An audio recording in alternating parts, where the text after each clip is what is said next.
ஆண்டவராகிய இயேசு கிறிஸ்துவின் இனிதான நாமத்தினாலே இந்த நிகழ்ச்சிக்கு மிகுந்த அன்போடு கூட உங்களை வாழ்த்தி வரவேற்கிறேன்.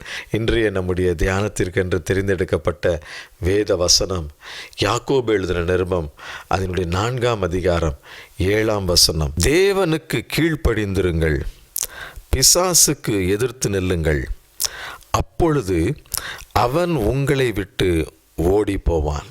இந்த பகுதியில் அப்போஸ்தலனாகிய பவுல் ஒரு அருமையான ஒரு ஆலோசனையை தேவனுடைய பிள்ளைகளுக்கென்று கொடுக்கிறார். நாம் தேவனுக்கு கீழ்ப்படிய வேண்டும், அதே நேரத்தில் பிசாசுக்கு எதிர்த்து நிற்க வேண்டும். ஆம் பிரியமானவர்களே, தேவனுக்கு கீழ்ப்படிய வேண்டும். தேவனுடைய சத்தத்திற்கு ஆண்டவர் பேசும் பொழுது அதற்கு நாம் கீழ்ப்படிந்திருக்க வேண்டும். அதே நேரம் பிசாசுக்கு எதிர்த்து நிற்க வேண்டும் என்று சொல்லி அருமையான பவுல் அப்போஸ்தலன் சொல்லி இருக்கிறார். ஆம், இந்த குறிப்பிட்ட வசனத்திலே 2 விதமான காரியங்கள் நம்முடைய செவிக்கு நேராய் வருகிறது. முதலாவது ஒரு காரியம் தேவனுடைய குரல், ஆண்டவரிடத்திலிருந்து வரக்கூடிய சத்தம். மற்றொரு சத்தம் பொல்லாத பிசாசானவன் இடத்திலிருந்து வரக்கூடிய சத்தம். இந்த 2 காரியங்களிலே நாம் தேவனுக்கு தான் நாம் கீழ்ப்படிய வேண்டும், பிசாசுக்கு நாம் எதிர்த்து நிற்க வேண்டும் என்று சொல்லி பவுல் மிக அழகாய் நமக்கு சொல்லி கொடுக்கிறார். ஆதி மனிதனாகிய ஆதாம் அங்கு ஏதேன் என்னும் தோட்டத்திலே தேவனாகிய கர்த்தர் ஆதாமையும் அவனுடைய துணையையும் அங்கு வைத்திருந்தார். பகலின் குளிர்ச்சியான வேளையிலே அங்கே ஆண்டவர் வருவார், அவர்களோடு கூட உலாவுவார். எவ்வளவு சந்தோஷமாக இருந்தார்கள். தேவனாகிய கர்த்தர் ஆதாமிடம் சொன்ன ஒரு காரியம் ஆதியாகமங்களின் புஸ்தகம் 2ஆம் அதிகாரத்திலே நாம் பார்க்கிறோம். ஆதியாகமம் 2ஆம் அதிகாரம் அதனுடைய 16, 17 ஆகிய பகுதிகளிலே நாம் பார்க்கிறோம். தேவனாகிய கர்த்தர் மனுஷனை நோக்கி, நீ தோட்டத்தில் உள்ள சகல விருட்சத்தின் கனியையும் புசிக்கவே புசிக்கலாம், ஆனால் நன்மை தீமை அறியத்தக்க விருட்சத்தின் கனியை நீ புசிக்க வேண்டாம், அதை நீ புசிக்கும் நாளில் சாகவே சாவாய் என்று கட்டளையிட்டார். ஐயா, இந்த தோட்டத்தில் உனக்கு எல்லா நன்மைகளையும் வைத்திருக்கிறேன், எல்லா ஆசீர்வாதங்களையும் நான் வைத்திருக்கிறேன், எல்லா பழங்களையும் நீ புசிக்கலாம், ஆனால் நான் காண்பிக்கிற இந்த ஒரு குறிப்பிட்ட பழத்தை நீ சாப்பிடும் பொழுது நீ சாகவே சாவாய் என்று ஆதாமுக்கு கட்டளையாக ஆண்டவர் சொல்லுகிறார். ஆனால் பாருங்கள், ஆண்டவர் நீ புசிக்கும் நாளில் சாகவே சாவாய் என்று சொன்னார். ஆனால் பொல்லாத பிசாசானவன் ஆதியாகமங்களின் புஸ்தகம் 3ஆம் அதிகாரத்தில் நாம் பார்க்கிறோம். 4, 5 ஆகிய பகுதிகளில் நாம் பார்க்கிறோம். அப்பொழுது சர்ப்பம் ஸ்திரீயை நோக்கி, நீங்கள் சாகவே சாவது இல்லை என்றது.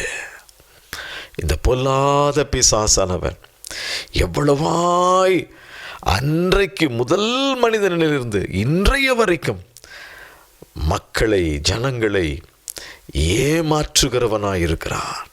தேவனுடைய சத்தத்திற்கு விரோதமாய் செயல்பட வைக்கிறான். ஆண்டவர் சொன்னார், இதை புசிக்கும் நாளில் நீ சாவாய் என்று சொல்லி. ஆனால் பொல்லாத பிசாசு சொல்லுகிறான், நீங்கள் சாகவே சாவது இல்லை. ஆதியாகமம் 3ஆம் அதிகாரம் 4ஆம் வசனத்தில் சொல்லப்பட்டிருக்கிறது. காரணம் அவன் ஏன் இப்படி சொல்லுகிறான்? யோவான் எழுதின சுவிசேஷம் 8ஆம் அதிகாரம் 44ஆம் வசனத்தில் ஆண்டவராகிய இயேசு கிறிஸ்து பிசாசை குறித்து சொல்லும் பொழுது சொல்லுகிறார், அவன் பொய்யனும் பொய்க்கு பிதாவுமாயிருக்கிறான். அவன் பொய்யன், பொய்களுக்கு பிதா.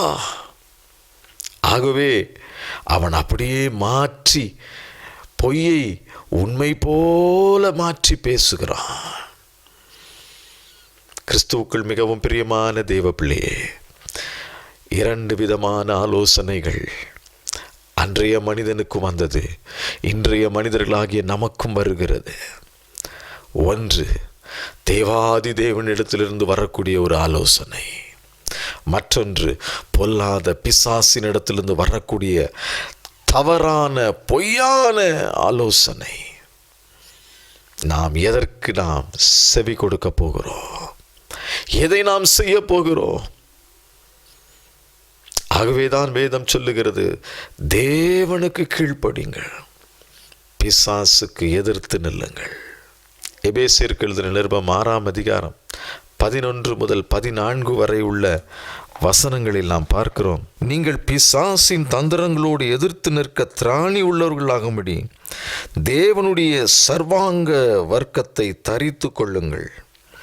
ஏனெனில் மாம்சத்தோடும் இரத்தத்தோடும் அல்ல, துரைத்தனங்களோடும் அதிகாரங்களோடும் இப்பிரபஞ்சத்தின் அந்தகார லோகாதிபதிகளோடும் வானமண்டலங்களில் உள்ள பொல்லாத ஆவிகளின் சேனைகளோடும் நமக்கு போராட்டம் உண்டு.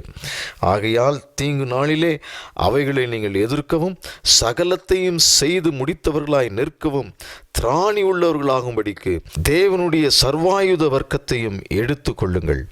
சத்தியம் என்னும் கச்சையை உங்கள் அறையிலே கட்டினவர்களாயும் நீதி என்னும் மார்க்கவசத்தை தரித்தவர்களாயும் சமாதானத்தின் சுவிசேஷத்திற்குரிய ஆயத்தம் என்னும் பாதரட்சியை கால்களிலே தொடுத்தவர்களாயும் பொல்லாங்கன் எய்யும் அக்கனி ஆஸ்திரங்களை எல்லாம் அவித்து போடத்தக்கதாய் எல்லாவற்றிற்கும் மேலாக விசுவாசம் என்னும் கேடகத்தை பிடித்து கொண்டவர்களாயும் நெல்லுங்கள்.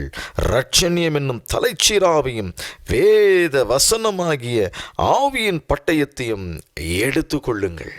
ஆம் பிரியமானவர்களே, ஆண்டவராகிய இயேசு கிறிஸ்து நமக்கு சொல்லி இருக்கிற காரியம், பிசாசுக்கு நாம் எதிர்த்து நிற்க வேண்டும். ஆகவே அவனுடைய தந்திரங்களை நாம் அறிந்து கொண்டு அதற்கு நாம் எதிர்த்து நிற்க வேண்டும். எபேசியர் 4:21 வேதம் சொல்லுகிறது, பிசாசுக்கு இடம் கொடாதிருங்கள், அவனுடைய ஆலோசனைகளுக்கு கொஞ்சம் கூட செவி கொடுக்காதீங்க, இடம் கொடுக்காதீங்க. இந்த பொல்லாத பிசாசானவன் ஆண்டவராகிய இயேசு கிறிஸ்துவை சோதிப்பதற்கு பரிசுத்த ஆவியானவர் அவருக்கு இடம் கொடுத்திருந்தார். அதன்படி வனாந்திரமான ஒரு இடத்திற்கு அவரை அழைத்து கொண்டு போய் அநேக காரியங்களை செய்ய சொல்லுகிறான். மத்தேயு 4ஆம் அதிகாரத்தில் நாம் பார்க்கிறோம். அப்பொழுது அந்த பொல்லாத பிசாசை ஆண்டவராகிய இயேசு கிறிஸ்து தம்முடைய வசனத்தின் மூலமாய் முறியடிக்கிறார். வேத வசனங்களை கொண்டு ஜெயிக்கிற ஆண்டவராயிருக்கிறார்.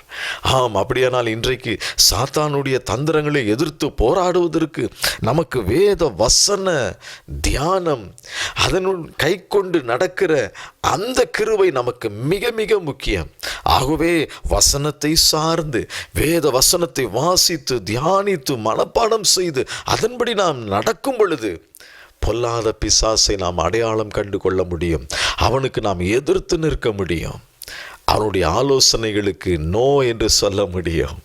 கிறிஸ்துவுக்குள் மிகவும் பிரியமான தெய்வ பிள்ளையே, 2 விதமான ஆலோசனைகள். ஒன்று தேவாதி தேவனிடத்திலிருந்து வரக்கூடியது, மற்றொன்று பொல்லாத பிசாசினிடத்திலிருந்து வரக்கூடியது. 1 சாமுவேலின் புஸ்தகம் 16ஆம் அதிகாரத்தில் நாம் பார்க்கிறோம், சவுல் என்ற ஒரு மனிதன் தேவனால் அபிஷேகிக்கப்பட்டவன். ஆனால் கர்த்தருடைய ஆவி சவுலை விட்டு நீக்கப்பட்ட பொழுது கர்த்தரால் விடப்பட்ட ஒரு பொல்லாத ஆவி அவனை கலங்க பண்ணி கொண்டிருந்தது. அப்பொழுது சவுலுக்குள்ளாக கிரியை செய்தது அசுத்தாவி. அதே போல யூதாஸ் காரியத்தை குறித்து நாம் பார்க்கிறோம். யோவான் 6ஆம் அதிகாரம் 70-71 ஆண்டவராகிய இயேசு கிறிஸ்து சொல்லுகிறார், உங்களுக்குள்ளும் ஒருவன் பிசாசாயிருக்கிறான், அவரை காட்டி கொடுக்க போகிறான். யூதாஸ் 30 வெள்ளிக்காசுக்காக சர்வ வல்லமையுள்ள தேவனை காட்டி கொடுக்க போகிறான் என்பதை இயேசு அறிந்தபடியினால் அவனை குறித்து சொல்லுகிறார். அவனுக்குள்ளாக ஒரு பண ஆசை, பணத்தின் மேல் ஒரு நாட்டம், எல்லாம் அவனுக்கு பணம் மட்டுமே பிரதானமாய் இருந்தபடியினால் அவனுக்குள்ளாக ஒரு பிசாசின் கிரியைகள் காணப்பட்டன. பிரியமானவர்களே, நமக்கு ஆலோசனை கொடுக்கிறது சர்வ வல்லமையுள்ள தேவனிடத்திலிருந்து வரக்கூடிய ஆலோசனையாக இருக்க வேண்டும். அப்படியா நமக்கு ஒருவர் ஆலோசனை கொடுக்கிறார்கள் என்று சொன்னால் தேவனுக்கும் அவர்களுக்கும் தொடர்பு இருக்கிறதா என்பதை நாம் பார்க்க வேண்டும்.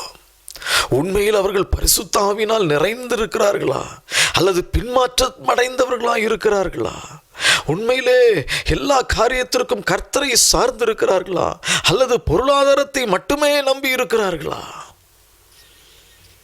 இந்த இடங்களிலே தேவனுடைய ஆலோசனை இருக்காது. வேறொரு ஆலோசனை அங்கு காணப்படும். நாம் எச்சரிக்கையாக இருக்க வேண்டும். அப்படியானால் இது எப்படி அடையாளம் கண்டு கொள்வது? அவருடைய கனிகளால் அவரை நாம் அறிந்து கொள்ள முடியும். கலாத்தியர்கள் நிருபம் 5ஆம் அதிகாரம் கடைசி பகுதிகளிலே வேதம் சொல்லுகிறது மாம்சத்தின் கிரியைகள், அதற்கு பின்பாக ஆவியின் கனிகளை குறித்து சொல்லப்பட்டிருக்கிறது. மாம்சத்தின் கிரியைகள் ஒரு பட்டியல் சொல்லப்பட்டிருக்கிறது. அதில் உள்ள காரியங்கள் அது வெளிப்பட ஆரம்பிக்கும். அப்படிப்பட்ட கிரியைகள் பிசாசினால் உண்டானவைகள். அதே நேரம் ஆவியின் கனிகளை குறித்து சொல்லப்பட்டிருக்கிறது. அதெல்லாம் பரிசுத்த ஆவியானவரால் உருவாக்கப்பட்டது, தேவனிடத்திலிருந்து வரக்கூடியது.